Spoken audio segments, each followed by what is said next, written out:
When a hacham drinks wine, and that is mutar. We are not teetotalers. We do not we do not believe.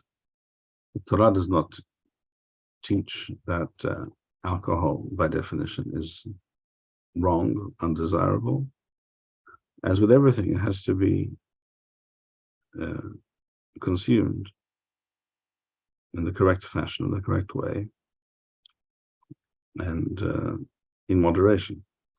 So Rambam writes, when he drinks wine,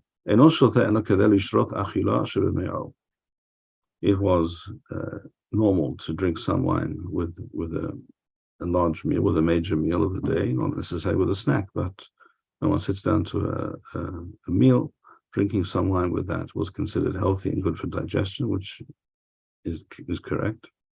This is still the practice in many cultures today. On the other hand, you should know, Rambam says, a person who gets drunk because he drank too much wine, such a person is both sinning. It is a sinful act to be drunk, and is also reprehensible. It is mechuneh. Mechuneh literally means something very unbecoming and undesirable. Umafsid chokhmato, and if this is his practice, then he will also lose the wisdom and the knowledge that he has. It will leave him, because such behavior and true chokhmah shel Torah do not go together. And this, of course, has to do with Purim. Rambam writes in Ilchot Purim that one should not get drunk. It doesn't say that the aim is to get totally drunk, not at all. So that we can see this here as well. What does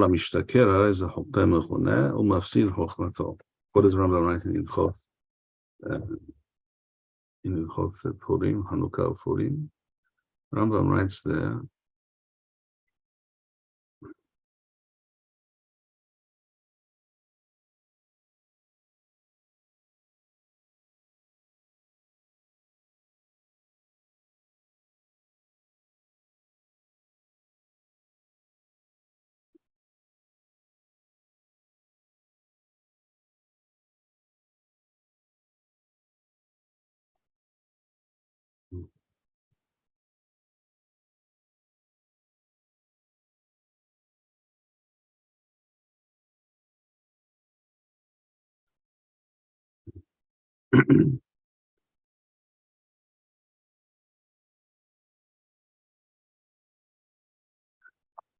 Perek, Ilchot Mechila, Perek Bet.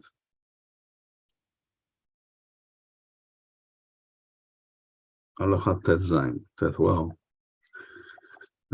כיצד חובת סעודה זו, שיאכל בשר ויתקן סעודה נאה כפי אשר תמצא ידו. The mitzvah of Seudat Purim is to have a special and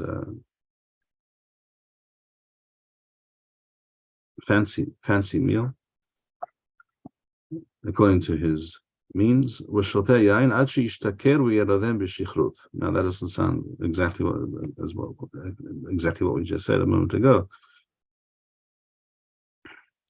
but the word yishtaker in Hazal sometimes means to be drunk, and sometimes means to be slightly mellowed by the alcoholic beverage. There isn't that. In fact, I think it's even possible to express surprise that at the fact that the Rambam used the term here, yishtaker, and the word b'shichrut, because the Lashon of the Talmud in Masechet Megillah, Daf Zayin, is mihayav enosh leibsumeh. Left mevusam in Hebrew. Mevusam does not mean drunk. Mevusam means, again, slightly mellowed, slightly positive, upbeat mood, but not more than that. Here the intention is that a person eats a rich, sumptuous meal together with wine. One generally becomes drowsy as a result, and will tend to nod off. And that apparently has explains the statement over there in Masechet Mechila with regards to not knowing the difference between Haman and Mordechai, which is a very enigmatic statement. But it is clear that Rama does not mean here that it's okay on Purim to get totally drunk. If that were the case, how could it be here in Chol Deot that he says, how does this simply evaporate into thin air, these ideas on Purim? The idea is to eat and drink more than usual, and celebrate the day in that fashion, even to the extent of drinking a bit more wine than usual, and therefore being affected by it in a limited way. The Beth Yosef in Yichot Purim discusses this and quotes several opinions to that effect. That is a sort of get drunk even on Purim. So we continue. Halacha He or Gimel. If he gets drunk before, in the presence of Amei Aretz, who see this person as a representative of the Torah,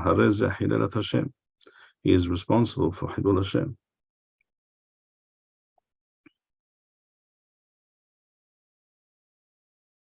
He is causing the Torah to be disrespected, and that is a very terrible thing.